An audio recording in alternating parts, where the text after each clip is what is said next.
Salut à tous, on se retrouve pour l'épisode 2944 du Zap Image. On commence aujourd'hui en ce vendredi 24 mai avec des anniversaires. Et tout d'abord, Rodrigo De Paul, le milieu argentin de l'Atlético Madrid, il fête aujourd'hui ses 30 ans. On peut voir aussi que Noah Okafor, l'attaquant de l'équipe de l'AC Milan, il fête aujourd'hui ses 24 ans. Et également Eric Cantona qui fête son anniversaire aujourd'hui en ce 24 mai. Donc dit le King, c'était son surnom à l'époque, il fête aujourd'hui ses 55 ans. Donc en tout, il aura joué plus de 485 matchs tout au long de sa carrière pour 185 buts et 79 passes D. Il a remporté 2 fois la première division française, une Coupe de France, 5 Première Ligue avec bien évidemment Manchester United, 4 Community Shield et 2 FA Cup. Un bon anniversaire à cette légende Cantona.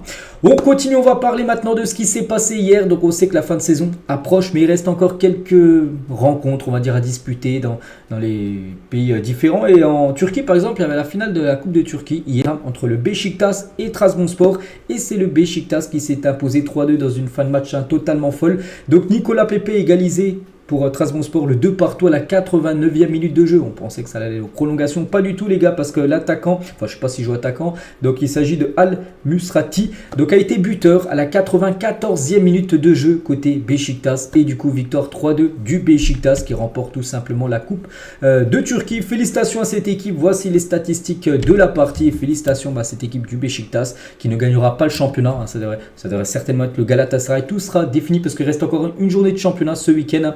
Donc on sera entre le Galatasaray et Fenerbahçe qui gagnera le championnat. Mais concernant la Coupe de Turquie, c'est bien le Beşiktaş qui a remporté ce trophée hier. On revient, on prend la direction maintenant de l'Italie. Il y avait une rencontre hier. Donc c'est un match en retard. Cagliari contre la Fiorentina. Et c'est la Fiorentina qui s'est imposée 3-2 lors de cette rencontre. Donc félicitations bien sûr à la Fiorentina. Et concernant l'équipe de Cagliari, donc c'était la dernière de Claudio Ranieri, le coach italien. Donc il est entraîneur de Cagliari, mais c'est fini. Il avait dit il y a quelques jours et c'est officiel qu'il prend sa retraite. C'est fini pour lui le football de club. L'énorme standing ovation pour Claudio Ranieri qui dispute ce soir son dernier match sur un banc lors de cette rencontre. Donc à 72 ans, il arrête avec les clubs. Donc n'oubliez pas qu'il a quand même gagné par exemple avec Leicester la Première Ligue en 2015-2016, ça a été quand même, bien sûr un exploit monumental on peut dire dans le football anglais. Donc si Claudio Ranieri a choisi de ne plus entraîner de club dans sa carrière, le coach italien se laisse le choix d'entraîner une sélection. Ça peut être, parce que les clubs c'est fini, mais pourquoi pas un pays, là il pourrait être encore ouvert à entraîner une sélection, Claudio Ranieri. Et du coup avec cette victoire de la Fiorentina, donc on peut voir toutes les équipes ont joué 37 matchs, donc à part l'Atalanta qui a encore un match en retard à jouer, donc 2 matchs pour l'Atalanta, en tout il y a 38 journées, donc la dernière journée de Serie A ça se joue ce week-end. Donc voici le classement, donc la Fiorentina avec sa victoire reste à la 8e position de ce championnat italien. Du côté de l'Allemagne, donc c'est pas un match de Bundesliga, mais c'était plutôt un match de barrage. Le barrage, match aller, Bochum contre Düsseldorf. Donc Bochum, n'oubliez pas, c'était les 16e de première division allemande contre le 3e de deuxième division allemande et le 3e de deuxième division allemande. C'est imposé 3-0, donc ils ont pris une sacrée option et surtout que le match retour est à Düsseldorf. Le match retour c'est chez eux. Donc Düsseldorf, il y a beaucoup de chances de les voir saison prochaine en première division allemande avec cette victoire lors du match aller 3-0 contre Bochum. Et Leon Goretzka, le joueur allemand du Bayern, était dans les tribunes hier soir pour soutenir son club d'enfance Borussia qui affronte Düsseldorf. Il était dans les tribunes, mais son équipe, son club d'enfance, est pris 3-0 contre Düsseldorf. Du côté de l'Arabie Saoudite, il y avait aussi une journée, la 33e avant-dernière journée du championnat saoudien. On commence tout d'abord avec le champion Al Hilal, qui est déjà bien sûr titré. Donc ils jouaient contre Al Taïb pour leur dernier match à domicile et ils se sont imposés tranquillement 3-1. 26 tirs, 11 tirs cadrés, 3 buts marqués. Donc félicitations à cette équipe et Malcolm a été encore buteur. Donc cette saison les gars, c'est 47 matchs, 23 buts et 10 passes D. Donc il porte l'attaque de Al Hilal. Ce serait vraiment bien de le revoir en Europe, ce joueur qui mérite peut-être de faire un retour dans un gros championnat européen. Lui qui a déjà joué par exemple au FC Barcelone du côté de Bordeaux. Donc on verra ce qu'il va faire. Mais c'est vrai qu'il a fait une très grosse saison, l'attaquant Malcolm. L'équipe de Cristiano Ronaldo, l'équipe de Al Nasser pour cette avant-dernière journée du championnat saoudien. Ils ont fait 2-2 du côté de Al Riyad. Pourtant ils ont quand même vraiment dominé le match. Al Riyad les gars, c'est 2 tirs cadrés. Ils ont mis les 2 buts. Al Nasser c'est plus de 24 tirs, 6 tirs cadrés, mais seulement 2 buts également marqués. Donc partage des points. Et Ronaldo a joué. Bon, Ronaldo, j'ai pas vu le match, mais il a pas fait un énorme match parce qu'il y a une note en orange. À noter qu'Aymeric Laporte, le défenseur, maintenant espagnol, avant il était français, parce qu'on sait qu'il a choisi de représenter maintenant l'Espagne, a obtenu un rouge dans le match. Donc voilà, concernant bien sûr ce match de Al Nasser. Et l'équipe de Al Ittihad où joue Benzema, il n'a pas joué Benzema.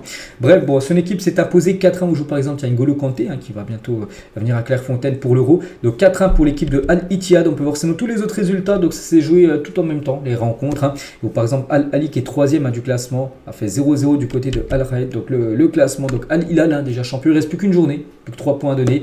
Donc voilà, 93 points. Al Nasser 79 points et après Al Ali 62 points. Donc voilà, les 3 premiers sont déjà, enfin on sait déjà bien sûr qui finira sur le podium de ce championnat saoudien.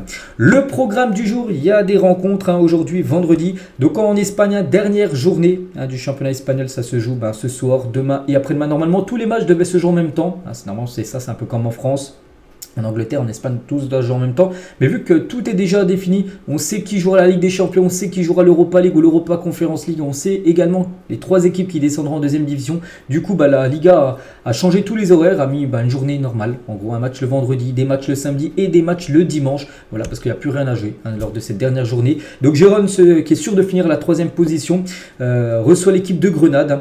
A noter qu'il y aura un Genoa-Bologne ce soir à 20h45, le dernier match pour ces 2 équipes en Serie A. Et ce soir, il y a aussi le barrage, le play-off numéro 2, Saint-Etienne qui reçoit l'équipe de Rodez. Voilà, donc voilà, ce soir le programme. Et n'oubliez pas que l'équipe qui gagnera là affrontera après le FC Metz en match aller et match retour pour les barrages tout simplement de la Ligue 1. On va parler d'une triste nouvelle. On a appris ça, c'était hier lors d'un entraînement. Donc un entraîneur de 33 ans est décédé à Courrières dans le 62, donc dans le nord de la France, après avoir été frappé par la foudre ce soir. Donc c'était hier lors d'un entraînement de foot. Un autre homme se trouve dans un état très grave à l'hôpital de Lens.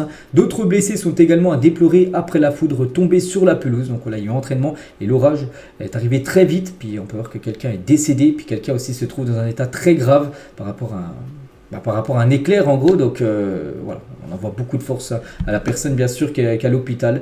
Et on pense fort bien sûr à la personne qui est décédée.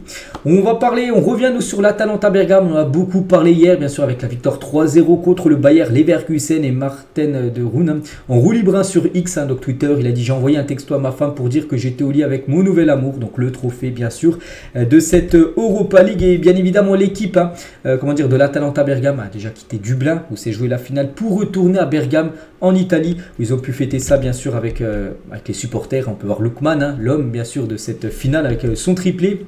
Gasperini, on peut voir voilà, qu'il y avait beaucoup de monde bien sûr pour attendre cette équipe de l'Atalanta. Et c'est vrai que du côté de Bergame, c'est une équipe quand même qu'on parle peu. Voilà, on ne parle pas tous les jours de l'Atalanta, mais c'est une équipe qui est très bonne équipe. Et pas un seul joueur de l'Atalanta qui joue la finale d'Europa League contre le Bayer Leverkusen avant-hier. En a coûté plus de 30 millions d'euros. Donc le joueur le plus cher qui a joué hier, les gars, c'est El Bilal Touré qui a coûté 29 millions d'euros.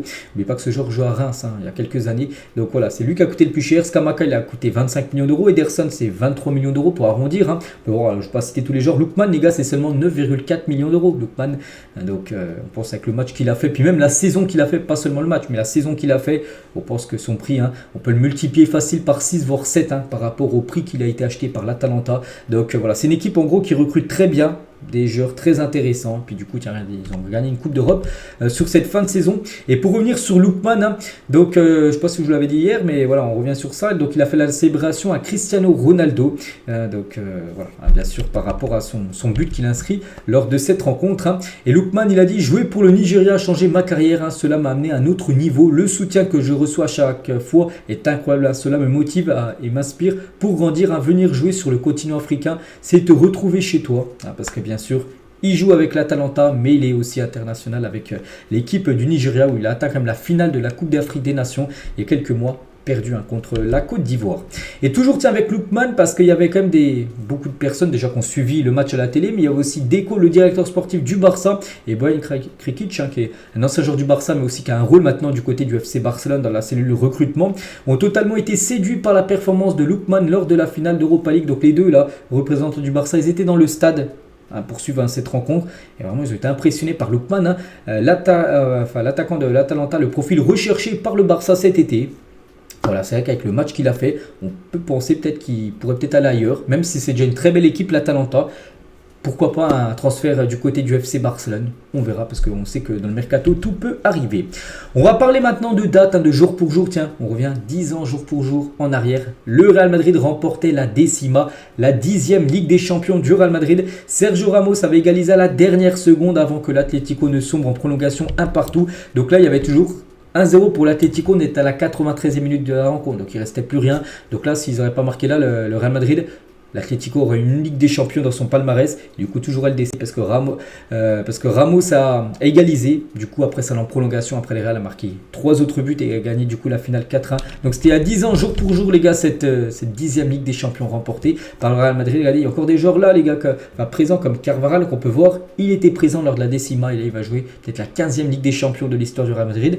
Ça sera dans maintenant 8 jours, ça sera samedi prochain. Tiens, avec un autre jour pour jour, cette fois-ci il y a 32 ans, jour pour jour, l'AC Milan était sacré champion de Serie A en étant invaincu, un peu comme ce qu'a fait le Bayer Leverkusen là, il y a quelques jours avec la Bundesliga. Bref, une première dans l'histoire du championnat italien. Donc à l'époque, il y avait Ancelotti, oui, maintenant le coach du Real, était joueur à l'époque. Donc Van Basten, Gullit, Maldini, Baresi, donc c'était la grosse équipe de l'AC Milan. Donc vous avez fait une saison sans perdre, comme ce qu'a réalisé, on peut dire, le Bayer Leverkusen.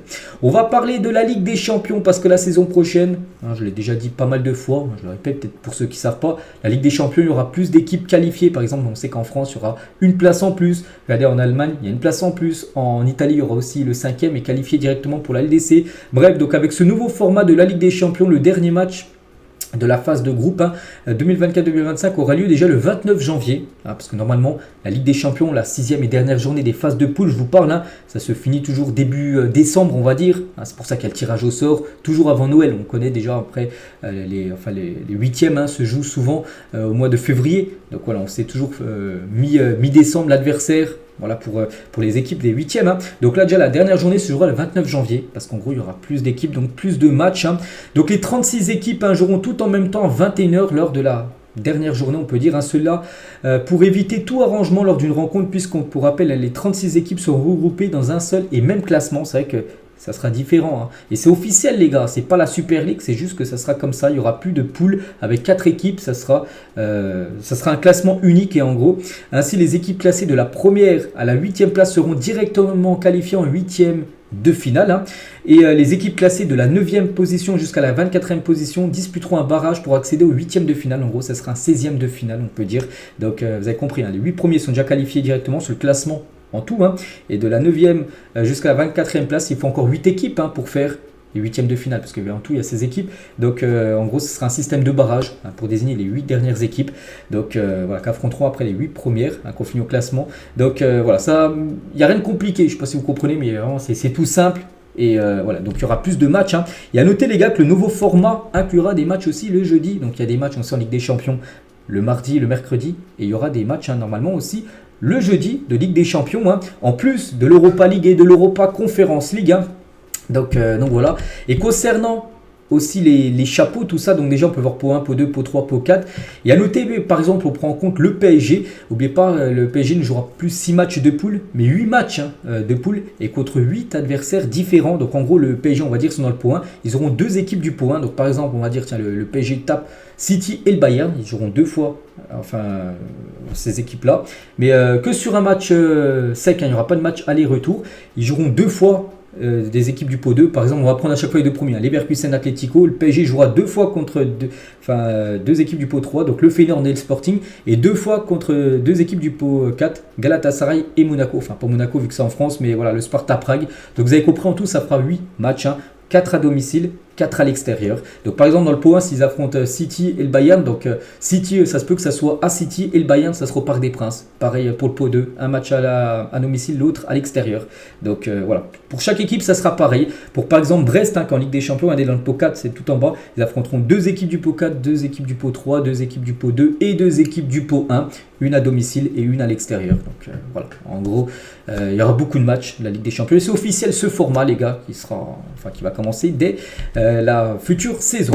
On continue les gars avec la une du journal L'équipe aujourd'hui, ça parle de Giroud dans ce 24 mai, Olivier Giroud, donc avec les Bleus ça sera terminé après l'Euro, donc voilà, il annonce officiel qu'après l'Euro ça sera fini pour Giroud avec l'équipe de France, bien évidemment l'équipe de France ça sera terminé après l'Euro, il faut laisser la place aux jeunes, a déclaré le meilleur buteur de l'histoire de l'équipe de France, comme je l'ai dit, je ressens aussi une fatigue physique et mentale, Raphaël Varane l'a dit après la Coupe du Monde et il a raison, Varane on se souvient il avait pris sa retraite, donc lui aussi il dit qu'il a une fatigue physique mais aussi mentale dans la tête, un footballeur, voilà, c'est beaucoup de pression tout ça, donc il va laisser la place aux jeunes, donc voilà, ça sera son dernier tournoi avec l'équipe de France pour Giroud lors de cet Euro. Toujours avec cet Euro, tiens on va parler de l'équipe championne d'Europe en titre, l'équipe de l'Italie qui a gagné le dernier Euro. Et voici la pré-liste, et c'est officiel, de 30 joueurs italiens pour l'Euro 2024. 4 joueurs seront retirés de la liste par Luciano Spalletti. Donc voilà, en tout il y a 30 joueurs. N'oubliez pas que chaque sélection il y aura 26 joueurs max. La liste définitive sera donnée à l'UEFA le 7 juin prochain. Donc voilà, sur tous ces joueurs-là, donc il y en a 4 qui seront retirés. Bon, il y a des joueurs voilà, qu'on connaît, Donnarumma il est dedans, bien sûr le gardien du PSG, Mancini et aussi Scamacca, l'attaquant de l'Atalanta Bergame, ou par exemple Jorginho ou par exemple Barella. Voilà, pratiquement tous les gros joueurs italiens sont présents. À noter que Marco Verratti n'est pas dedans les gars. Donc il n'est pas dans la pré-liste. La sélection c'est sûrement terminée pour l'ex-parisien. C'est qu'avec son choix de carrière d'être parti au Qatar, voilà, maintenant c'est un peu plus compliqué d'être, on peut dire, convoqué. Donc voilà, il n'y aura pas de Marco Verratti, mais il n'y aura pas non plus de Zappacosta qui a gagné, avec l'Atalanta Bergame cette Europa League.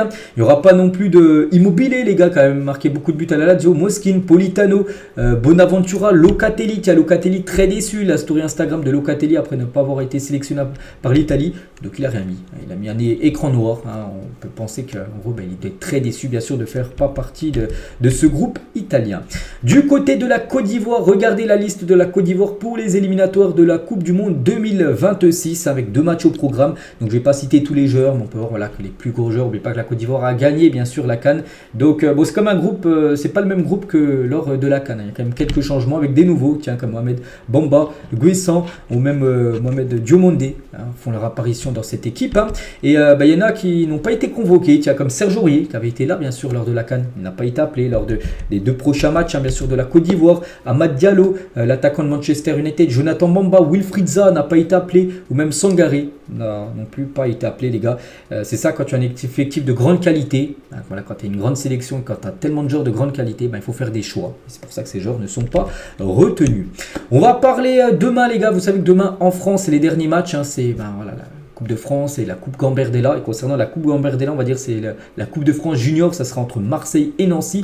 Donc le match sera diffusé en direct sur France 4, voilà, ça sera en clair, on peut dire gratuit. Et sur beIN Sport 3, ce samedi à 17h15, ça sera juste avant la grande finale entre le PSG et l'équipe de Lyon. Donc voilà, Marseille-Nancy demain à 17h15. Et concernant le match le soir entre le PSG et l'équipe de Lyon, prévu demain soir, donc la finale entre le PSG et Lyon est classée 5 sur une échelle de 5 par les services de la division nationale de lutte contre le hooliganisme. Donc en gros, il y aura sécurité renforcée parce qu'en gros, on a peur que ça déborde. C'est vrai que c'est entre les supporters parisiens et lyonnais. Il y aura aussi peut-être des supporters marseillais parce que Marseille va jouer avant la Coupe Gambardella. Donc voilà, c'est les 3 gros clubs français, les gars, où il y aura les supporters qui ne s'aiment pas trop. Donc c'est pour ça qu'il y aura quand même la sécurité sera renforcée. Donc ce match représente des risques graves de troubles à l'ordre public nécessitant des mesures exceptionnelles. Donc la dernière fois qu'il y avait eu un match classé à 5 sur 5 sur risque sécuritaire. Donc ça avait été en septembre 2022 lors d'un match entre l'OM et Francfort. C'est un match de Coupe d'Europe où là aussi la sécurité avait été renforcée. Ça sera la même chose pour le match de demain parce qu'on craint des débordements autour du stade Pierre-Mauroy, le stade de Lille. Et concernant le PSG, Presnel Kimpembe, ça c'est une très bonne nouvelle les gars, effectue une partie de la séance du jour en participant à quelques exercices collectifs avant de poursuivre en individuel. Il ne devrait tout de même pas être présent bien sûr pour la finale de Coupe de France contre Lyon demain, mais voilà, il est déjà de retour, ça fait plaisir. N'oubliez pas qu'il est forfait depuis février 2023. Il y a 1 an et 3 mois, les gars, on l'a pas revu. Kimpembe qui avait été blessé, rupture tendon d'Achille. était proche de revenir. Il a été de nouveau opéré, 2 opérations il a eu. Donc voilà, donc déjà il a repris l'entraînement, on espère qu'il soit disponible pour le début de la saison prochaine. Corentin Tolisso évoque le départ de Bradley Barcola de Lyon et sa célébration face aux supporters lyonnais au Parc des Princes. Il a dit: je ne lui en veux pas, on lui propose quelque chose qui ne peut pas être forcément refusé à cet âge.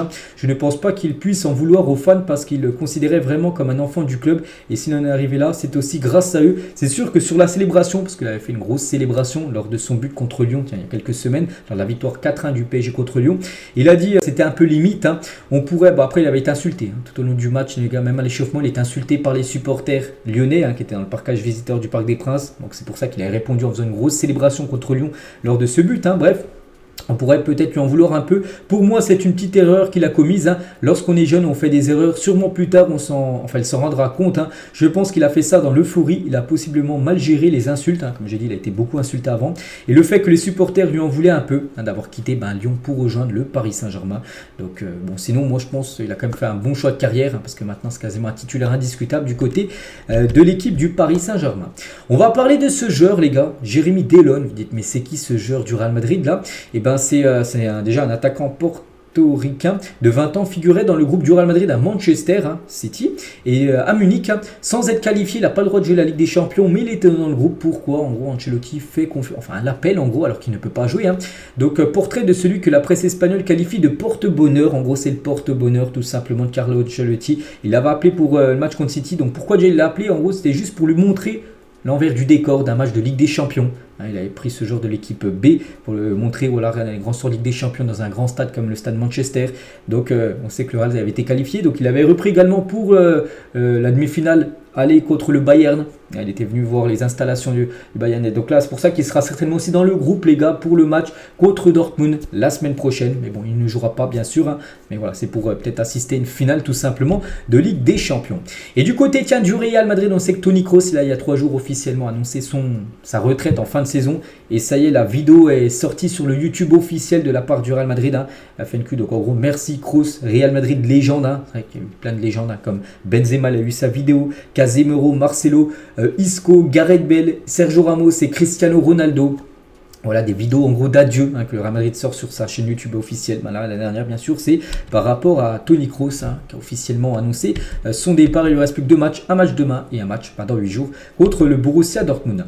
Et toujours avec le Real Madrid, on peut voir que c'est l'équipe la mieux, avec le plus de valeur, en gros la plus précieuse, la coûte le plus cher en gros, voilà. D'après Forbes, ils ont fait un classement, le top 5, le Real Madrid coûterait plus de 6 billions, donc billions en gros c'est des milliards, 6,6 milliards de dollars les gars, le Real Madrid devant Manchester United 6,55 milliards, le Barça 5,6, Liverpool après Manchester City, donc voilà le top 5 des clubs les plus chers en gros au monde.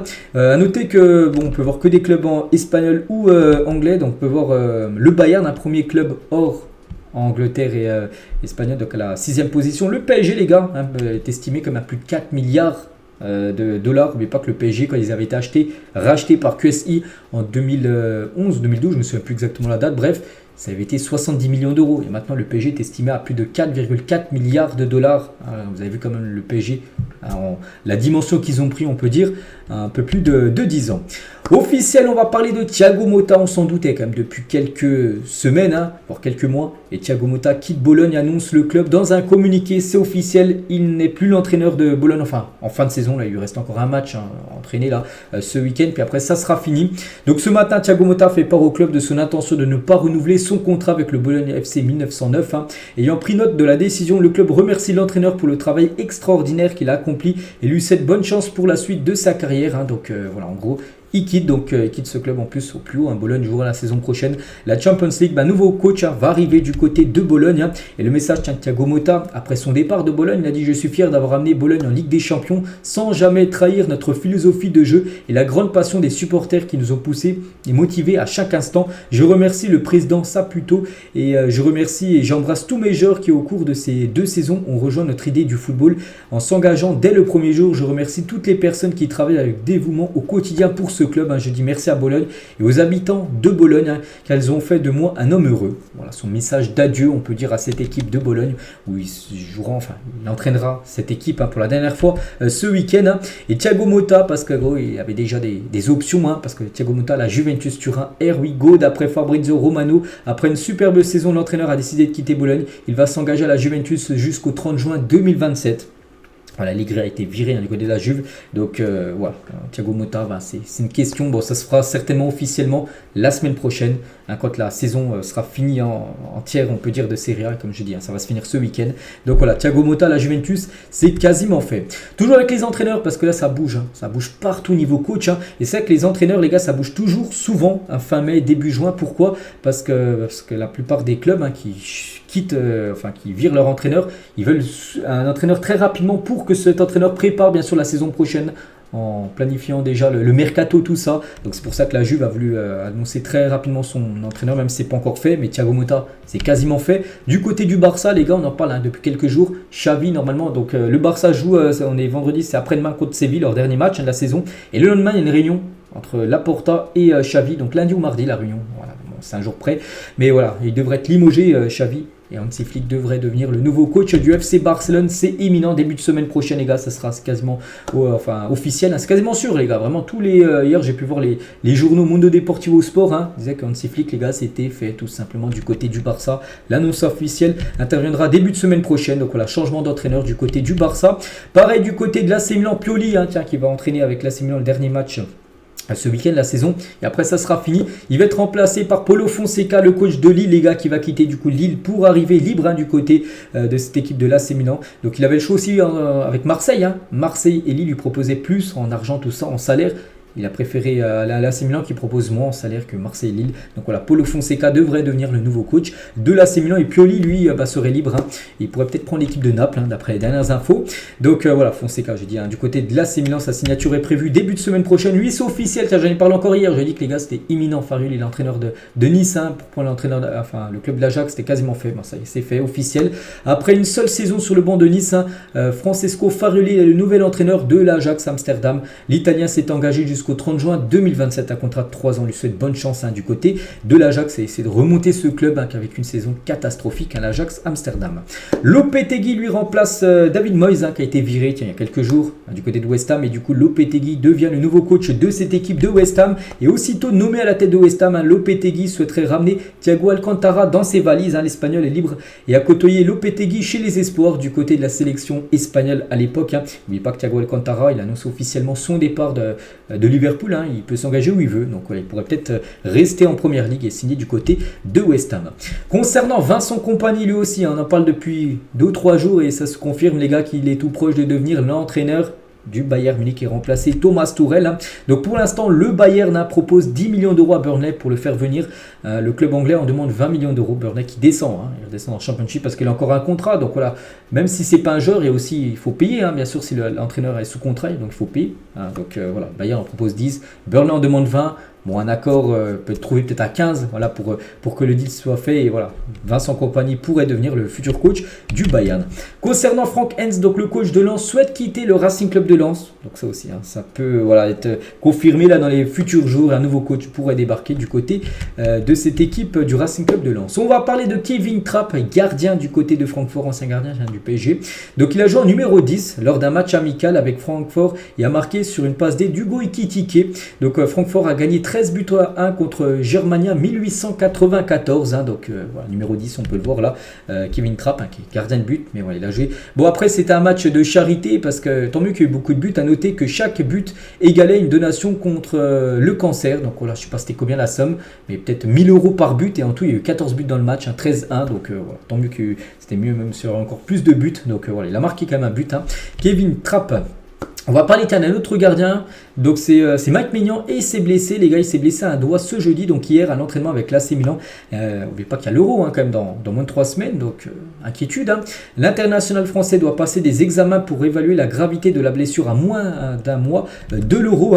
Donc les examens, parce que ça c'était hier matin, donc il a passé des examens et en gros les examens subis par Mike Maignan n'ont révélé aucune fracture. Heureusement une fracture, les gars, il n'aurait pas pu jouer l'Euro. Ça aurait été forfait, ça aurait été un coup dur bien sûr. Donc le portier français souffre d'une d'une luxation d'un doigt qui va nécessiter la pose d'un corset le temps d'une semaine. Donc il devrait être forfait, certainement pour le dernier match de l'AC Milan. Donc sa présence pour l'Euro n'est pas remise en cause. Tant mieux, donc il devrait être prêt pour l'Euro. Et ça, c'est une bonne nouvelle pour Mike Maignan. La carte des clubs les plus supportés par région en France. Bon, je ne sais pas qui a fait cette carte. Est-ce que c'est vrai ou non? J'en sais rien. Mais par exemple, voilà, on peut voir dans le sud-est, c'est Marseille, le club le plus supporté. Du côté du Rhône, c'est Lyon. Et même dans le centre de la France, c'est aussi Lyon qui est une équipe très supportée. En Bretagne, c'est Rennes. Ou en Ile-de-France, c'est le PSG. Donc, après, est-ce que c'est vrai ou non? Ça, j'en sais rien. On revient 9 ans. Jour pour jour en arrière, et Klopp disait au revoir au Borussia Dortmund. A quitté Dortmund pour prendre l'équipe de Liverpool.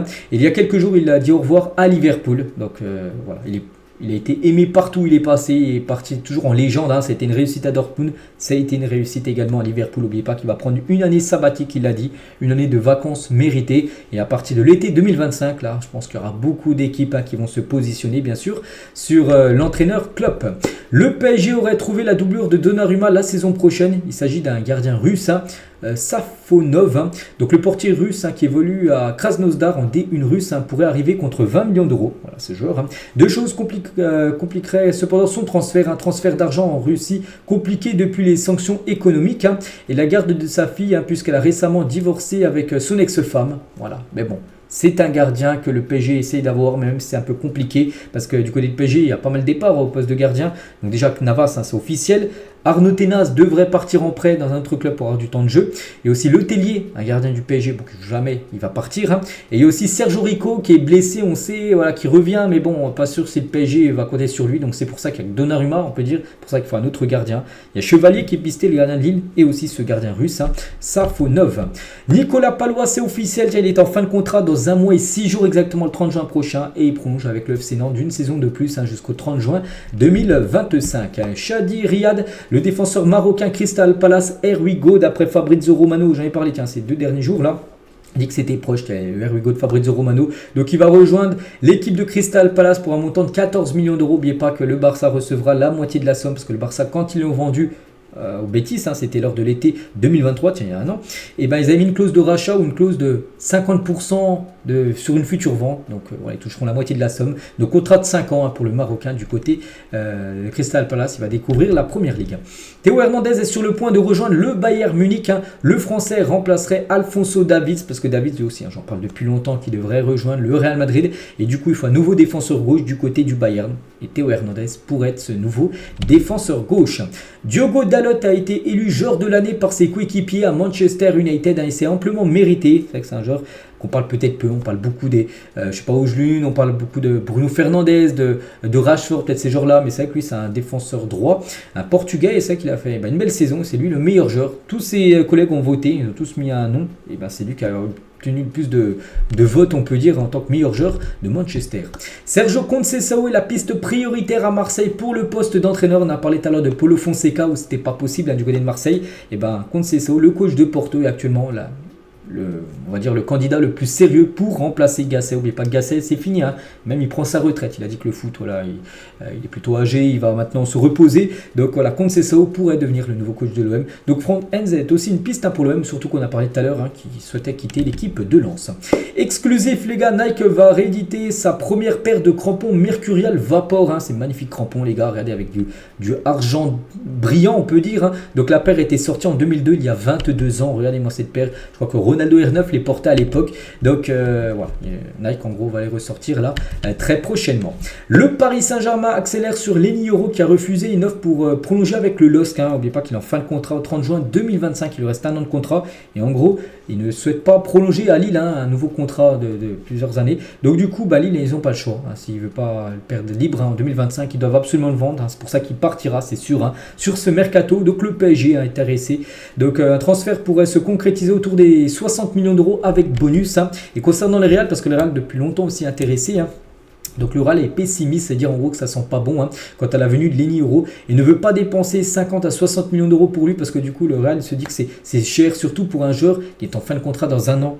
Voilà, dans un an, il est en fin de contrat. Imaginez, il peut arriver libre l'année prochaine au Real. Donc c'est pour ça que le PSG vraiment a la main mise totalement sur le dossier. Et il y a des chances qu'il signe et qu'il reste, tant mieux. S'il reste bien sûr du côté de la Ligue 1. Faisal Amari sur l'implication d'Emmanuel Macron pour que Kylian Mbappé participe au JO. Parce que j'avais parlé il y a quelques jours que Macron, président de la France, a rencontré Florentino Pérez, les gars, pour parler des Jeux Olympiques et surtout pour demander à Pérez de laisser Kylian Mbappé jouer les Jeux Olympiques. Donc Pérez a refusé et sa mère, elle a dit donc c'est gentil et flatteur, mais j'ai surtout envie de parler de ceux qui font de l'escrime, du tir à l'arc. On parle beaucoup de Kylian, c'est vampirisant. Donc elle dit en gros que c'est qu'on parle que de Kylian Mbappé, mais il ne faut pas oublier que il faut aussi apporter du soutien à ceux qui font de l'escrime. C'est vrai qu'on parle peu de ceux qui font de l'escrime ou de tir à l'arc. Au JO, on parle que de Kylian Mbappé pour qu'il représente l'équipe de France. Donc voilà. Elle dit que elle est quand même elle dit quand même c'est gentil et flatteur que Macron fait tout son possible pour essayer que Mbappé joue bien sûr ces Jeux Olympiques. Quand Pierre Sage évoque la passion du football de John Textor, le matin du tournoi de nos U15, il me demande s'il y a des matchs de l'académie, donc des jeunes. Je lui dis que non, mais qu'il peut voir nos U15 et d'autres bons centres de formation à 20 minutes de Lyon. Il m'a répondu ok, c'est génial, j'y vais. C'est vrai qu'en plus c'était il y a quelques jours, mais il était parti. C'est comme le propriétaire de Lyon. Et John Textor, c'est vrai que c'est un président, les gars, qui est très impliqué du côté de Lyon et souvent il va voir les jeunes. Par exemple, il y a les U15 de Lyon, on joue à un tournoi là il y a quelques jours, il était présent. C'était à 20 minutes de Lyon, il a pris sa voiture, il est parti les regarder. Donc voilà, c'est bien quand même un propriétaire comme ça. Si on compare avec un autre propriétaire, par exemple de l'Olympique de Marseille, les gars, Macourt, qu'on voit jamais, les gars, il est jamais présent du côté du Vélodrome, même pour des matchs, même le match hyper important contre l'Atalanta, la demi-finale allée d'Europa League, il n'était même pas présent dans le stade. Lui, les gars, il est totalement impliqué du côté de Lyon. Et pour l'instant, c'est quand même une belle réussite. Il remplace parfaitement, on peut dire, Aulas. L'Inter Miami est sur le dossier Nacho, libre de tout contrat cet été. Pour l'instant, il partirait. Bon, après, il peut toujours rester, bien sûr. Mais voilà, on peut voir que déjà, il ne resterait pas en Europe, Nacho. Et l'Inter Miami, où joue par exemple Messi, Suarez, Busquets ou même Alba. Nacho pourrait débarquer dans cette équipe. Le Bayern Munich rejoint la course pour signer Dani Olmo cet été. Le joueur possède une clause libératoire de 60 millions d'euros. Donc voilà, Dani Olmo pisté par beaucoup de clubs. Le Barça est également intéressé, mais le Barça ne peut pas se permettre des 60 millions d'euros. Le Bayern, eux, peuvent le faire. Donc voilà, Dani Olmo au Bayern, c'est totalement jouable. On va parler de ce joueur. Alexandre Mendy va quitter le Stade Malherbe de Caen selon Foot Mercato. N'oubliez pas que ce joueur vient de finir un meilleur buteur de la Ligue 2. Il a marqué 22 buts cette saison Ligue 2. Donc on pense qu'il peut viser peut-être une première division, on peut dire. Donc une superbe opportunité en Ligue 1, bien sûr. Donc Alexandre Mendy va quitter Caen. Daniel Olmo, on a parlé juste avant, où j'ai dit avec le Bayern. Manchester United a coché 4 noms d'entraîneurs en cas de départ d'Eric Ten Hag. Donc Pochettino libre maintenant, vu qu'il a été viré par Chelsea. Thomas Tuchel, Kieran Mkena et Thomas Frank sont des entraîneurs qui pourrait débarquer du côté de Manchester. Et à cet entraîneur, je dis McKenna, donc c'est l'entraîneur de Ipswich. Ipswich, je dis, mais c'est quoi cette équipe? Une équipe éclatée? Non, les gars, c'est une équipe qui est arrivée deuxième de Championship, qui monte la saison prochaine en Première Ligue. Bon, on sait qu'il y a un sacré niveau d'écart entre l'APL et la Championship. Mais voilà, cet entraîneur fait du très bon taf avec Ipswich en deuxième division. Et il peut potentiellement arriver du côté de Manchester. C'est pourquoi à chaque fois prendre des grands noms, des Pochettino, tout ça. Pourquoi il n'est pas plus nul, McKenna, que Pochettino? Bon, c'est que Pochettino est plus connu que McKenna. Mais pourquoi pas faire confiance à un entraîneur que personne connaît? C'est pour ça qu'il pourrait peut-être devenir le futur entraîneur de Manchester United. Rémi Cabella avec la Squadra Corsa. Donc la Corse s'est imposée 3-0 face à la Sardaigne avec un duo Santelli-Cabella en feu. Donc voilà, c'était un match, on va dire un match amical entre la délégation Corse et la délégation de Sardaigne. Donc Corse s'est imposé 3-0 et Rémi Cabella a joué et a été buteur. Quand Bradley Barcola réagit aux critiques de Daniel Riolo, le traitant d'agneau en début de saison, souvenez-vous, il avait dit que oui, c'est un peu juste pour jouer la Ligue des Champions. Riolo avait dit ça sur Barcola, il avait dit que c'est un joueur de Youth League, que c'est un agneau. Il a dit ça ne peut que te faire grandir quand on te tombe dessus, désolé. Ça te pousse à te donner à fond et montrer que tu es un peu que t'es pas un agneau. Donc, voilà ce qu'il a pu répondre en gros Bradley Barcola. Officiel, Gaëtan Charbonnier signe à Pouzzogue Bocage, de club vendéen de Régional 1, parce qu'il a annoncé officiellement sa retraite, mais voilà, du monde professionnel on peut dire, mais il va continuer avec le monde amateur, le football amateur. Donc il signe en R1 tout simplement Gaëtan Charbonnier. Et on finit aujourd'hui les gars avec Lucas Paqueta, parce que Lucas Paqueta pourrait ne plus jamais jouer en professionnel. À West Ham s'attendrait à une sanction record pour son joueur, reconnu coupable de paris sportifs truqués. Donc son entourage avait parié de grosses sommes d'argent sur des cotes où il prenait des cartons jaunes. Donc Toney par exemple, Ivan Toney a été suspendu 8 mois pour avoir parié sur des matchs. Lucas Paqueta risque bien pire, car il a délibérément truqué certaines actions de match où il a pris des jaunes en gros. Donc c'est pour ça qu'il pourra avoir une sanction record. Donc déjà, Toney il a pris 8 mois, donc lui ça pourrait peut-être parler en 2, 3, 4 ans.